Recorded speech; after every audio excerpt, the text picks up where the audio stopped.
राजमहल की ऊंची दीवारों के भीतर हवा में शाही नगाड़ों की गूंज थी, पर उस गूंज के पीछे एक गहरा सच छिपा था। राज्य में उत्सव का दिन था। महाराज देव वर्मा की इकलौती बेटी राजकुमारी यामिनी का 18वां जन्मदिन।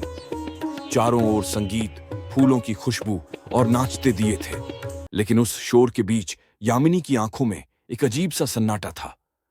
वह मुस्कुरा रही थी, पर उसके दिल में कोई तूफान मचल रहा था।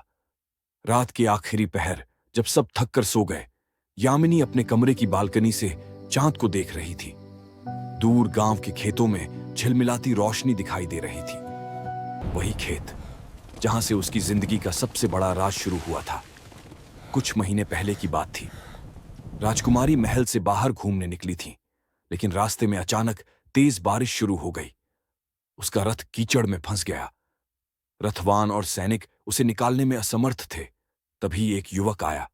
साधारण कपड़े, धूप से झुलसा चेहरा, लेकिन आंखों में ऐसी चमक जैसे उसमें पूरी ईमानदारी बसी हो।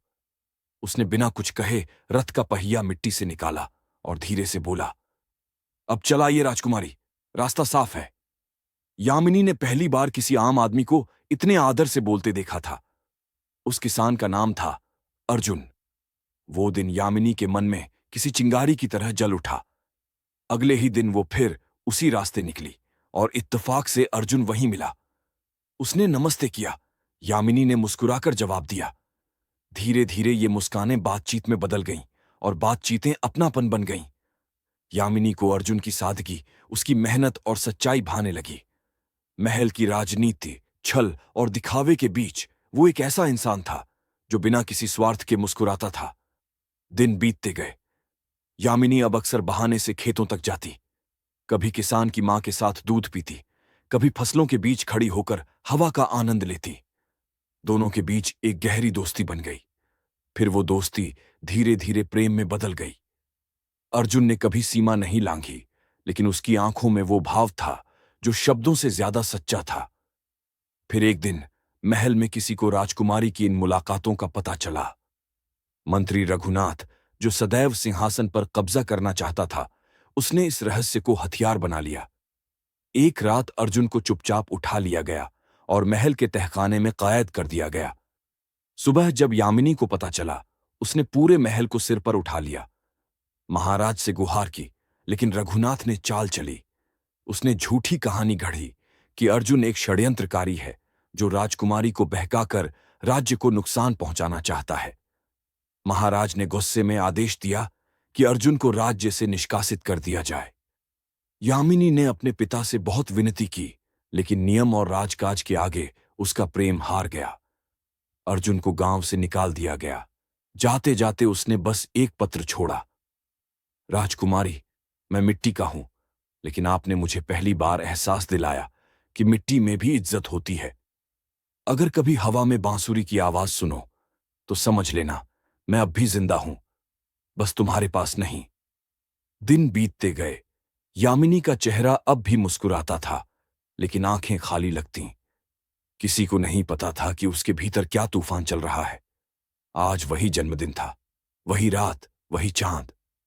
यामिनी ने खिड़की खोली और तभी उसने सुना, दूर कहीं से बांसुरी की वही पुरानी धुन बज रही थी।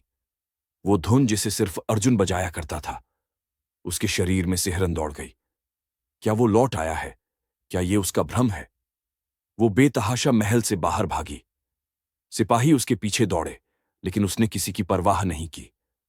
उसने रथ नहीं लिया, बस नंगे पांव उस खेत की ओर दौड़ी जहां वो अर्जुन से पहली बार मिली थी। चांदनी में खेत झिलमिला रहे थे और हवा में मिट्टी की खुशबू थी। वहां पहुंचकर उसने देखा, जमीन पर एक टूटी हुई बांसुरी पड़ी थी और मिट्टी में ताजे कदमों के निशान थे जो पास के पुराने कुएं की ओर जा रहे थे। उसका दिल तेजी से धड़कने लगा। उसने बांसुरी उठाई और कांपते होठों से बोली, अर्जुन। कुएं के पास पहुंचते ही हवा अचानक थम गई। सन्नाटा छा गया। तभी पीछे से किसी ने धीरे से कहा, राजकुमारी। यामिनी पलटी। वही आवाज, वही चेहरा, वही अर्जुन। धूल से सना पर जिंदा। वो उसके सामने था। दोनों की आंखों में आंसू भर आए। एक पल के लिए वक्त जैसे ठहर गया। अर्जुन ने कहा, मंत्री ने मुझे मारने की कोशिश की, लेकिन गांव वालों ने मुझे छिपा लिया। आज तक मैं लौट नहीं सका क्योंकि जान का डर था। लेकिन आज मैं तुम्हारे जन्मदिन पर वादा निभाने आया हूं। यामिनी रो पड़ी। उसने कहा, अब कुछ मत कहो अर्जुन, अब कुछ भी नहीं सुनना। बस चलो, कहीं दूर चलें, जहां ना राज्य हो ना दीवारें। अर्जुन ने उसका हाथ थामा और बोला, अगर तुम तैयार हो तो आज ही चलें। दोनों ने एक दूसरे की आंखों में देखा और जैसे ही वो आगे बढ़े, महल के सिपाही पहुंच गए। तलवारें चमक उठीं। मंत्री रघुनाथ आगे बढ़ा और चिल्लाया, राजकुमारी को रोको, वो राज्य का अपमान करने जा रही है। भीड़ जमा हो गई।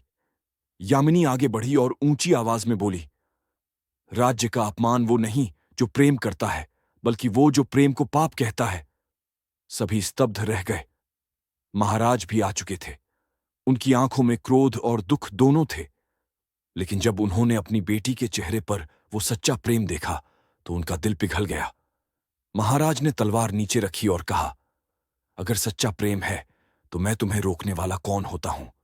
जाओ यामिनी, जियो अपनी जिंदगी। सारा राज्य मौन था। अर्जुन और यामिनी ने झुककर आशीर्वाद लिया। दोनों हाथों में हाथ डाले उस खेत की दिशा में चले गए जहां उनकी कहानी शुरू हुई थी। अगर ये कहानी आपके दिल को छू गई हो तो लाइक और सब्सक्राइब जरूर करें, क्योंकि ऐसी ही कहानियां आपको सच्चे प्रेम की ताकत महसूस कराएंगी। रात धीरे धीरे ढलने लगी। चांदनी में दो परछाइयां खेतों में खो गईं, एक राजकुमारी की और एक किसान की। समाज की दीवारें गिर गईं और बस रह गया वो एहसास कि प्रेम किसी ताज, किसी वंश, किसी सीमा से बड़ा होता है। और जब सुबह हुई, लोगों ने खेत में दो बांसुरियां पड़ी देखीं, एक टूटी हुई और एक नई। शायद प्रेम वहीं से फिर शुरू हो गया था।